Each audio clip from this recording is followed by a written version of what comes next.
안녕하십니까. 안교수의 바깥세상 톡톡입니다. 중국이 서해에 불법 해상 구조물을 설치하고 있습니다. 남중국해에서 불법적으로 해양 군사기지를 맹기는 나쁜 버릇을 우리나라 앞바다인 서해에서 다시 재현하려고 합니다. 그런데 제가 생각에는 아주 강경하게 대응해야 되거든요. 뭐 공동 항의 갖고 안 되고 철거하라. 너 철거 안 하면 뭐 주중 한국대에서 소환하겠다 이런 초강수를 둬야 되는데 제가 보기에 약간 늦게 대응하고 미지근하게 대응해요. 그래서 제가 이 문제를 가만히 생각해보니까 이게 왜 우리 사회가 그러냐면은 과거도 그렇고 현재도 그렇고 잘못된 역사관을 우리 모두가 배우고 있는 거예요. 왜곡된 역사관입니다. 그 사대주의. 그래갖고 뭐 중국은 역사적으로 우리의 상국이었고 우리나라는 속국, 하국이다. 이 잔재가 남아있는 건데 제가 여러 번 하고 말씀드린 거는 전혀 역사적으로 우리나라는 중국의 허접한 속국이 아니었습니다. 자, 그럼 우선 이 문제에 들어가기 전에 왜 차이나가 서해에다 저런 불법 해상 구조물을 세울까? 뭐 자기들 이야기는 저거 뭐 연어 양식장이라고 합니다. 근데 제가 보기에 중국이 저렇게 야금야금 서해안에다 무슨 해상 구조물을 설치하려는 거는 궁극적으로 평택에 있는 험프리스 미군 기지를 견제하기 위해서 그럽니다.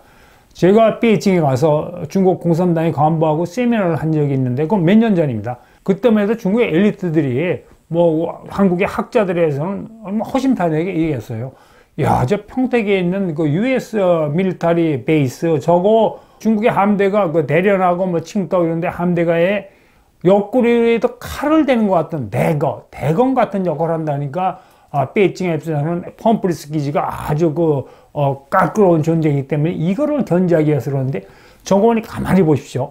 저기다가 이제 그 두 개 해상 구조물을 설치하는데 지금은 어업지서라고 그러고 그 다음에 무슨 뭐 이 해양 시추선을 좀 끌어 놓고 거기다가 뭐 이렇게 헬기 2차를 맹길고 그랬는데 제게 궁극적으로는 험프리스 미군 기지를 감시하는 레이더 시스템을 저기다 갖다 놓을 거예요. 그 다음에 이제 헬기 뜨는데 일반 수송용 헬기가 아니라 대잠 헬기 하지 않습니까? 이 잠수함을 추적할 수 있는 대잠 헬기가 떠나고 근데 우리가 저거를 단순한 어업시설이라고 믿고 방치하면 무슨 일이 벌어질까 하는 거는 중국의 해양 군사 기지가 생기는 겁니다. 남중국해에 중국이 불법 해상 기지를 맹기는 스토리를 보면 제가 말씀드린 걸 여러분이 잘 이해할 수 있을 겁니다.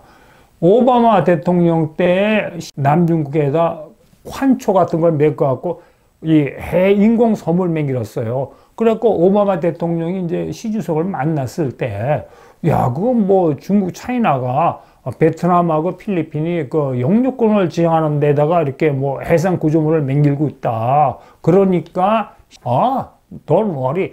저거는 우리 차이나가 남중국의 해양연구센터를 맹기는 겁니다. 리서치 센터다. 그러면서 일부 외신에 보면 뭐 우리 리서치 센터에서 뭐 연구원들이 도서실에서 뭐 연구하는 모습까지 보이고 그랬어요. 깜빡 속은 거예요. 저 순진한 오바마 대통령이 제가 하나 간단히 이제 사진으로 보여드리면 저게 미스치프 환초인데 저게 이제 동남아하고 영토 분쟁하는 건데 1단계는 저렇게 엉성하게 해양 구조물을 세웠습니다.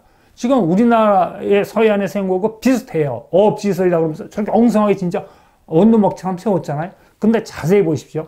2012년에 저렇게 있는 환초를 제가 오른쪽에 노란색으로 동그라미 표시하지 않습니까? 저기를 매몰 작업을 하기 시작한 거예요. 2015년까지 3년간 이 환초를 메꾼 겁니다. 그러고 나서 2016년에 보니까 완벽한 해상 군사기지예요. 저 비행기도 쭉 비행자 있고 비행기도 쭉 열몇 대 서 있지 않습니까? 분명히 저기에는 레이더 시설하고 미사일 기지가 다 등폭 미사일 다 있는 겁니다.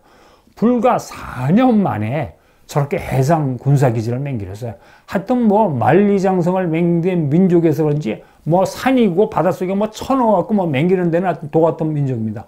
자, 근데 우리나라의 저 어업시설하면서 맹긴 게 지금 3년이 됐는데 그러니까 이게 중국이 남중국해에서는 아주 나쁜 버릇 아주 그 불법적인 영토 팽창을 지금 서해에서 다시 한번 저지르고 있는 겁니다.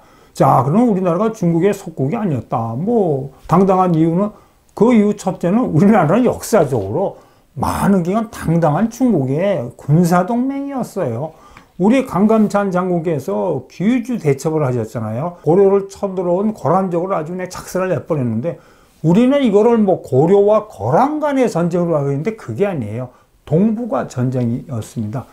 그 당시에 거란족이 아주 일어나갖고 아래를 멸망시키고 요나라를 맹기라고 중국의 송나라를 밀어내 버렸습니다. 양자강 아래로. 그래서 중국이 그 남송으로 쫓겨가 있는 상태였어요. 근데 이제 그 거란이 세운 요나라의 궁극적인 목표는 중원 대륙을 다 먹으려고 하는 건데, 이 기마민족은 숫자가 많지 않거든요. 이 전 병력을 몰고 양자강을 건너갔다가 송나라하고 군사 동맹인 고려가 압록강을 넘어서 치면은 당하는 거니까, 이 고려를 먼저 제압하기 위해서 거란족이 들어왔다가 우리 강감찬 장군한테 그냥 그 거란의 그때 정예 병력 7만 명 정도가 그냥 없어졌대요. 이 거란의 7만 명 정도면 거란이 수십 년 동안 중원 대륙에서 싸우면서 그 이룬 병력보다 더 많은 거니까 할 수 없이 거란다. 야, 이거 안 되겠다. 그래갖고 남성하고 요나라하고 고려하고 삼각 화친을 맺었습니다. 그러니까 멸망 위기에 빠진 그 한족 왕조를 구한 겁니다. 그리고 또 한 가지 재밌는 거는 강감찬 장군이 그때 이렇게 출전하실 때 이미 환갑이 넘으셨대요. 그래갖고 뭐 대승을 거두고 들어오니까 고려왕 현종이 성 밖에다 장막을 치고 막 그 잔치를 베풀고 강감찬 장군의 머리에 월계관을 씌워주면서, 야, 당신 진짜 나라를 위해서 큰일 했는데 무슨 벼슬을 줄까 하니까 강감찬 장군께서 뭐라고 대답하는지 아세요? 폐하, 저는 늙어서 고향에서 쉬겠습니다. 딱 그럽니다. 강감찬 장군께서는 전쟁만 잘하시는 게 아니고 마키아벨리의 군주론을 이해하고 계신 거예요. 그래서 그 장군께서는 저 서울대학교 앞에 있는 낙성대에 가서 그 당시 연세로 80이 넘게 사셨다니까 지금 연세로만 하면 100세 넘게 아주 장수하신 거죠.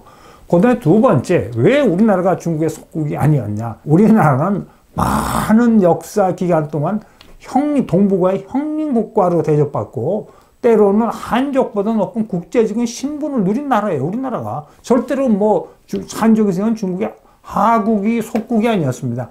이 한중 관계를 저는 그 삼각구도에서 봐야 된다고 생각합니다. 그래야지고 우리가 4대 주의 사상에서 벗어날 수 있어요.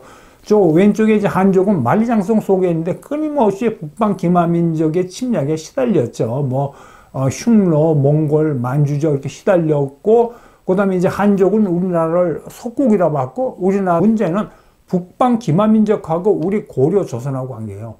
북방 기마민족이 누구냐? 몽골족이에요. 여진족이에요. 우리 고려 조선 때 이 압록강 주변에서 빌붙어 살던 부족들인데, 이 부족들이 기마민족의 특성이 흩어지면 힘이 없지만 모이면 진짜 강력한 힘을 발휘하고 몽골 제국을 세우고 청나라를 세웠는데, 이 기마민족의 DNA 속에는 고려나 조선을 형님국가로, 왜냐하면 동북아에서 한족은 순수한 의미의 몽골리안이 아닙니다. 몽골리안은 몽골, 만주족, 거란, 고려가 몽골리안이거든요. 그러니까 몽골리안 형제국가 중에서 동북아에서 2000년 이상 국가의 아이덴티티, 왕조를 유지한 나라는 고려하고 조선밖에 없는 거예요. 자, 그래서 제가 그 이유를 설명드리면은, 몽골 제국이, 징기스칸 제국이 전 세계를 다 지배했잖아요. 유라시아를 지배했는데, 저 그림 자세히 보세요. 저 오른쪽에 고려라고 나라가 있잖아요. 중국 멸망시키고 원나라 맹기로 뭐 킵차크, 한국, 이란국 다 맹기는 현재 로컬 킹들은 싹 없앴는데, 유일하게 로컬 킹이 통치하게 놔둔 나라가 고려 하나예요. 몽골 제국에서. 이건 대단한 예우입니다. 그리고 또 이 몽골 제국은 4등급 신분제를 했는데, 이제 제일 위가 이제 몽골족이고, 그 다음에 이제 뭐 페르시아 상인, 중동 상인, 중앙아시아인들을 굉장히 중요했습니다. 그래서 지금 몽골 제국의 역사는 오히려 지금 이란의 테헤란에 가면 많이 있답니다. 페르시아인들이 페르시아어로 많이 기록을 해왔고, 그 다음에 이제 같은 몽골리안인 고려, 거란이었고, 그 다음에 약간 미안하게 차이니스.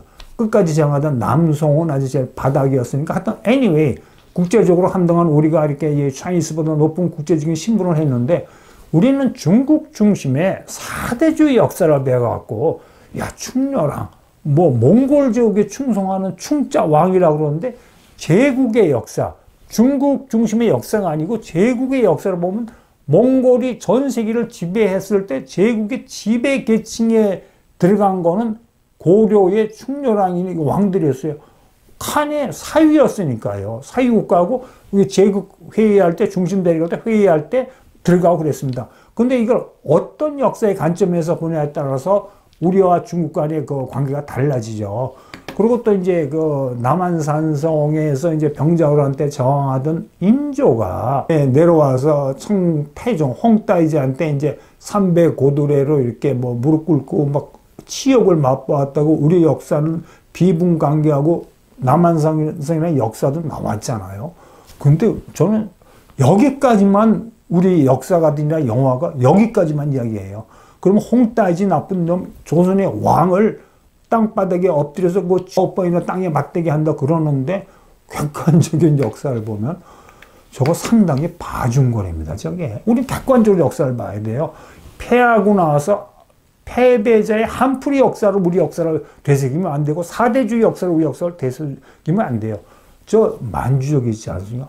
아주 잔인한 민족입니다. 요동을 건너 중국을 들어갈 때 청화성 같은 데서는 한족이 저항을 했거든요. 성에서.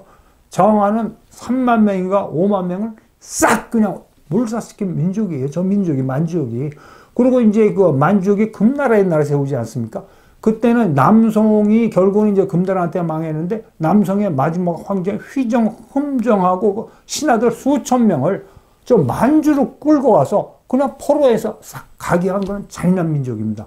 그런데 인조 실력을 보면은 이렇게 인조가 이렇게 땅바닥에 엎드려서 절하고 나니까 단상에 있던 홍따이지가 인조 보고 올라오래 갖고 서열 2위 자리에 앉히면서 아, 이제 조선이 대청제국의 일원이 됐으니 우리 파티하자. 그러면서 술잔 돌리고 같이 내려왔던 조선의 신하 술잔 돌리고 활 쏘기 시합하고 그다음 놀라울 정도로 그 항복한 인조와 신하들을 그냥 한양으로 되돌아가게 했답니다.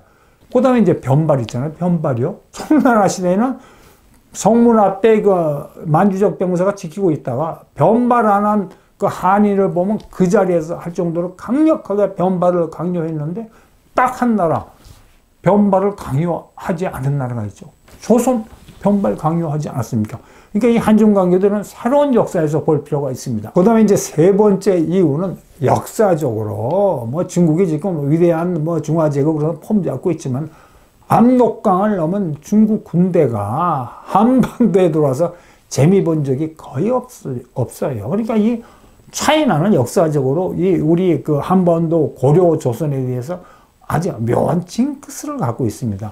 그 한 말에 이제 뭐 중국도 망하려고 그러고 우리나라도 망하려고 그랬죠. 중국은 어떤 서구의 열강들이 먹으려고 막 들어갔고 우리나라는 일본이 먹으려고 막 정한농 그러면서 시스템도 노리고 있을 때 베이징에서 원세계 위안스카이 장군이에요. 아주 젊었을 때부터 아주 뛰어난 중국의 장군인데 위안스카이 장군한테 3,000명의 청나라 군대를 갖고 임오군날 이후에 조선을 들어간 겁니다. 그때 이제 위안스카이가 한양에서 설치한 게 무슨 영사관이 아니고 이사부라는 걸 설치했습니까? 무슨 소리야. 조선은 우리 중국의 속국인데 무슨 영사관이야. 속국을 다스린다는 뜻에서 이사부를 설치하고 그 다음에 고종한테 들어갈 때도 다른 나라 그 영사나 대사들은 대궐 앞에서 가마에서 내려서 걸어 들어가는데 이사부는 말 타고 들어갔어요. 이런 식으로 깜짝댔거든요. 조선에 와서 까불었거든요. 그럴 때 이제 일본이 딱 보니까 야, 이거 지금 조선으로 군대를 보내 명분을 찾아야 되겠는데 명분이 없어서 이렇게 엎드려 있었는데 어이 위안스카이가 군대를 보내. 그러니까 미토그레 그 일본도 이 조선 땅에 들어와갖고 한판 붙고 결국은 청일전쟁으로 처절하게 선나라가 패배하지 않았습니까? 그리고 최근에 압록강을 넘은 저기 중공군이에요. 1950년 10월 중순에 압록강을 넘은 중공군인데 저 베이징이 약간 정신 나갔어요. 요새 제정신이 아니에요. 항미 원조 전쟁에서 승리했다고 합니다. 미국 제국주의가 북한을 침략하는 걸 막아서 승리했다고 떠드는데 저거 바보같이 중국의 군대를 한반도에 보낸 겁니다. 물론 중국이 미군하고 국군한테 이기지도 않았지만 결국은 유엔에서 침략자로 낙인 찍어갖고 주국의 장막에 갇혀가지고 국제사회에서 고립돼갖고 뭐 살다 보니까 별 난리를 다 치지 않습니까?